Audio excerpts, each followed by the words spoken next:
and it's joint work with Marianne Lefebvre and Sophie Thoyer, both of whom are at the University of Montpellier in France. So, before I start the presentation, maybe I should spend a few minutes just describing what we mean by water markets. I'm sure everyone here knows more about water markets than what I do, but I just want to make sure that we're all on the same page in some sense. So water markets, as we all know, help in allocating scarce water efficiently, and they help in moving water from low-value users to high-value users. And in some sense, it can also help with conservation of water because of the fact that you're using water more efficiently. Okay, so let's look at this diagram here, and let's see how water markets are organized in most countries. Let's say that farmers get a few rights, water rights, so these are distributed, let's say, according to some kind of historical criteria. And then once they have these rights, they can choose to trade these rights with each other. If they want more rights, they can buy these rights. If they want to sell the rights that they already have, then they can again go to this market for water rights and trade in that market. Okay, so what does it mean to have a right, have a license, or have a water right? It basically means that you're entitled to a share of the available water, right? So the available amount of the water that is available can change from year to year, so it's a stochastic amount, and it can depend on rainfall, it can depend on what is being stored in the dams, etc. Okay, now this water can be distributed amongst the different users in different ways, and the way the amount of water is distributed depends on the regulatory authority. Okay, and they follow different kinds of sharing rules, and that's in some sense going to be the focus of my talk today. Okay, so let's just follow through what happens in this water market. So once they know that they want to buy and sell in this market, they go to this market, they trade, and then after that, the government announces how much water is available, and depending on that, they get an allocation. Okay, so each of these shares is going to give them, each of these water rights is going to give them a certain amount of allocation. If they think that this allocation is less or more, then again they can go to this market, which is a temporary market for water, and they can buy or sell water in this market, and eventually farmers are all going to use water for whatever they want for the different uses. Okay, so that's what we mean by water markets. We have markets both for water rights and for allocation. So the objective of the talk today is to look at different ways of having efficient water allocation under uncertain water availability. Okay? The idea is to figure out, to learn more about how to design water markets. And by water markets, as I said before, I mean water rights market and allocation market. So both the markets together. And we want to design them in a way that we can allocate water efficiently, and also we can allocate risk efficiently. So that's going to be an important aspect of the way we want to design water markets. And this risk is important because we're looking at uncertain water availability. Okay? Regulators, as we all know, can influence the performance of water markets through the different kinds of market designs that they choose. If you have a particular rule for, let's say, sharing the water rights, then that can have an impact on efficiency and risk management. So the main research question in my paper today is going to be, we're going to look at two kinds of security schemes that are going to lead to different rules for sharing water. We're going to look at individual or identical rights or single rights versus differentiated rights. Okay, by identical rights I mean a setup where all the farmers have equal rights to water, and by differentiated rights I mean a setup where some farmers may have a higher right or a higher priority for water than other farmers. Okay, so Dave's question to Tom was actually very relevant for my talk today, because we were talking about whether farmers have high security rights or low security rights. Okay? So let's look at a numerical example here to figure out how do these different sharing rules work.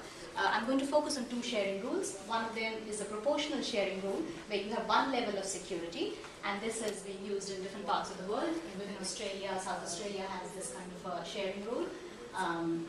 And in this, so let's think of a situation where we have two farmers, and farmer 1 has a right to 20 ml of water, and farmer 2 has a right to 60 ml of water. Now the government announces that there is in this particular season, 40 ml of water is available.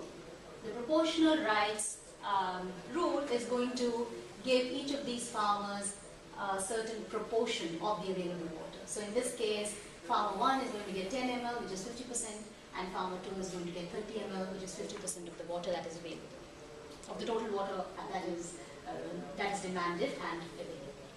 Okay. Now let's look at another way of sharing water, which is a priority scheme. And the priority scheme has two levels of security, and this is used in different parts of the world as well. And here we have two examples. In the first example, farmer 1 is the one who has a high security right. So he has a right for 20 ml. Farmer 2 has a right for 60 ml. Again, the government announces that 40 ml is available. Farmer 1 who has a high security right gets his 20 ml. Farmer 2 only gets 20 ml, which is 33% of what she requires.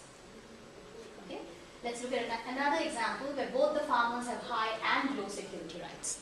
Okay, so they have 10 each of high and low, and 30 each of high and low here. So each of the farmers, because only 40 is available, each of the farmers can only get what they have in terms of high security. So farmer 1 gets 10, and farmer 2 gets 30, and the low security rights, they don't get any water from those rights. Okay? So in the priority scheme, basically, water is given to the people who have high security rights, and if there is any water remaining, then it goes to the low security rights. Okay, so now what are the costs and benefits of having these kind of multiple security levels or the priority scheme? It suggested that it leads to a better mapping of preferences. People need to transact less in the temporary market or the spot market. And there's some evidence that in this particular market, transactions costs can be reasonable because people are trying to find find buyers and sellers in this market. It can also help with risk management. Okay, so it can basically allocate risk in a way that that means that the people who are more tolerant to risk can get more risk, can absorb more risk. Okay, so there are some advantages, it seems, of the security of the multiple security level. However, there are costs as well, because there are additional costs for the water authority. The water authority has to figure out what is the right mix of high and low level securities. Similarly, farmers have to also figure out what is the efficient portfolio of rights that they have to hold. They have to trade more in the water rights market, the permanent market, and they can be quite maybe high levels of transactions costs in these water markets as well. Okay, so transactions costs are very common in environmental markets, and that has been seen in many situations, in emission markets and water markets, etc.